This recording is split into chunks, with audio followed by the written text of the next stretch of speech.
হচ্ছে দুধ, ভাত। আপনারা তো সবাই জানেন যাদের সুগার রয়েছে এখানে, যে সুগার হলে পরে ডাক্তার বলেন যে ভাত না খেতে, বলেন না যে ভাতটা একটু কমিয়ে খাবে বা ভাত খাবে না। তো আমরা দুধ, ভাত এই সমস্ত জিনিসগুলো খাবো না। আলু, তৈলাক্ত খাদ্য এগুলো খাবো না। আলু খেতেও তো ডাক্তার বারণ করেন যখন আমাদের সুগার হয়। আলু, তারপরে যে কোনো তৈলাক্ত খাবার বা বাইরের কোনো খাবার, এই সমস্ত জিনিসগুলো আমরা খাবো না। আর মিষ্টি তো খাবোই না। অ্যালকোহল, অ্যালকোহল আমরা আগেই বললাম যে ধূমপান করবো না। ধূমপান করবো না, সাথে সাথে আমরা অ্যালকোহল মানে মদ্যপানও করবো না, ঠিক আছে। বা ধরুন কোনো রকম ফলের রস, ফল আমরা খেতে পারি, কিন্তু ফলের রসটা ডাইরেক্ট সেভাবে আমরা খাবো না। আচ্ছা, এরপরে দেখবো যে আমরা কি কি খাবো। মাছ, মাংস, ডিম, যেগুলোতে আমরা প্রোটিন পাবো, এই জিনিসগুলো আমরা খেতে পারি যাতে আমাদের শরীরটা ঠিকঠাক থাকে, সুস্থ থাকে।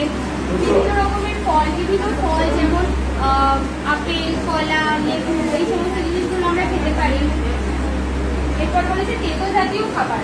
আমরা আমাদের সুগার হলে বারণ করছে ডাক্তার যে মিষ্টি জাতীয় খাবার না খেতে। তাহলে আমরা যদি তেতো জাতীয় খাবারটা খাই তাহলে তো পুরো জিনিসটা একটা ঠিকঠাক এতে আসবে। তো আমরা তেতো জাতীয় খাবার যেমন ধরুন নিম পাতা, করলা, তারপরে অ্যালোভেরা, এই সমস্ত জিনিসগুলো খেতে পারি। এতে করে আমাদের শরীরটা সুস্থ থাকবে আর আমরা ডায়াবেটিস রোগের হাত থেকে বাঁচতে পারবো। বুঝতে পেরেছেন?